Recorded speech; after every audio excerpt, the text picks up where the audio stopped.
tingali ang mga kadaghanan kaninyo dinhi nakabalo nga ako usa ka cancer survivor.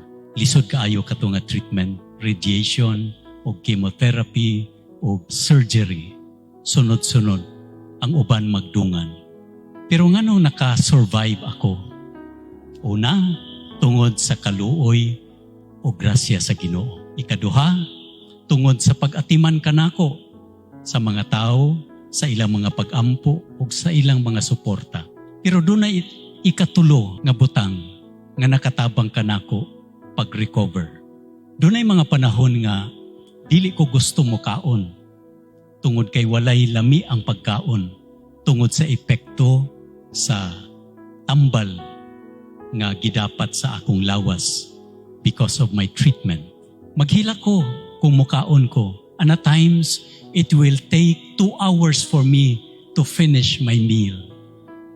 Pero, kinahanglan mukaon ko.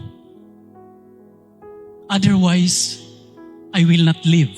I will not recover. But the question is, Bishop, what is giving you the courage? No? Unsay naghatag kanimo og kalig-on og determinasyon nga mukaon ka bisag walay lami, mukaon ka bisag sakit. What's behind the choice? Ako nagwantan ako to.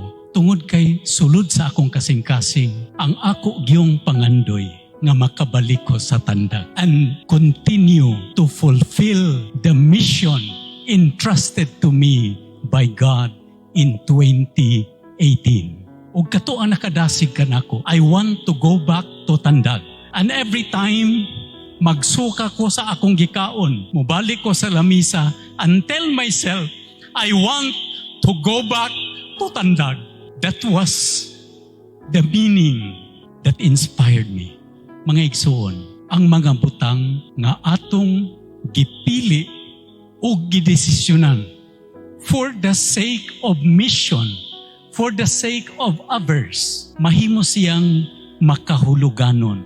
Mao nga si Jesus, walay latigo nga nakapaundang kaniya pagpasan sa krus hangtod sa Kalbaryo. He was so determined to carry the cross until the end because he wanted to proclaim the kingdom of God. Dili ba ingon usab ni ini ang mga ginikanan? Look back those years that you really suffered for your children. Kanang matulog ka, nga puno ka sa kabalaka. Kanang maulaw na ka, maghulam og salapi para ibayad sa tuition. Nganong andam ka magpakaulaw? Why? Not for yourself. Dili para maka-shopping ka, pero para sa imong mga anak.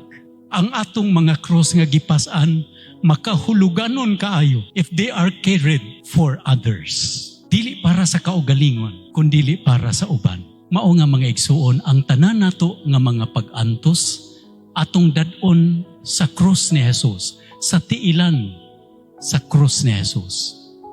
Kay diha sa atong pagsudong, how He suffered for us, our own crosses that we carry become meaningful.